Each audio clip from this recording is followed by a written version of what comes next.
김영환 지사가 추진하는 이른바 충북지원특별법이 빠르게 틀을 잡아가고 있습니다. 벌써 법안에 담길 핵심 내용이 정해졌는데 당장 다음 달 국감이 끝나는 대로 국회 공청회가 진행될 예정입니다. 규제로 고민하는 지자체들과 연대해 법을 통과시킨다는 구상입니다. 정재영 기자입니다. 천혜의 자연환경이 오히려 각종 규제의 이유가 돼버린 충북. 김영환 지사는 취임 이후 공식 자리가 있을 때마다 합당한 보상이 필요하다고 호소해왔습니다. 도의원, 국회의원 등과 함께 이를 위한 특별법 추진을 선언한 지 일주일 만에 핵심 내용이 공개됐습니다. 일단 충북과 같은 규제 과잉 지역에 대해 국가가 종합발전계획을 세우도록 의무화해 포괄적인 지원 근거를 만들겠다는 계획. 그 계획에 따른 사업비의 국가 부담과 대규모 국책사업에 대한 예비 타당성 조사 면제, 정주요건 개선 책무 등을 규정해놓고 교통망 건설이나 수변지역 규제 완화 등 충북 사례를 한꺼번에 적용하려는 겁니다. 전체 국민들이 볼 때 납득할 수 있고 공익적인 것을 넣어야 이것이 성공할 수 있고 그 가운데서 부분적으로 우리의 규제 문제를 풀어나가야 된다 그렇게 생각하고 있습니다.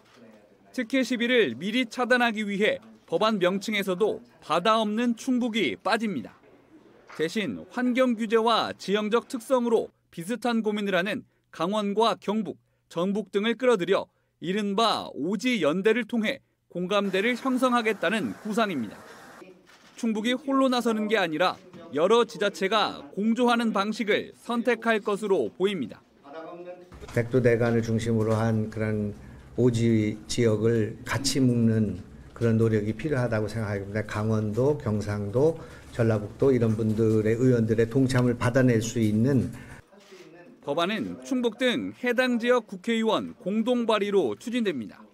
초안은 충북도가 만들고 국회에서는 충북 여야 의원들이 나서 국정감사가 끝나는 다음 달 말부터 공청회 등 가시적인 행동에 나섭니다.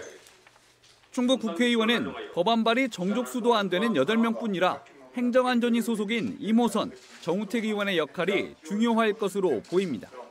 우선 법안이 잘 다듬어서 제대로 된 법안이 나와야 다른 의원들도 공감할 거 아니겠습니까? 그래서 그거를 잘 만들어 주십사 제가 오늘 지사께 부탁을 드렸습니다.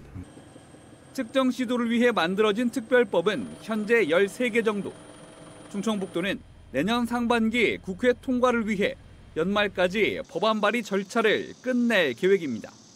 MBC 뉴스 정지영입니다.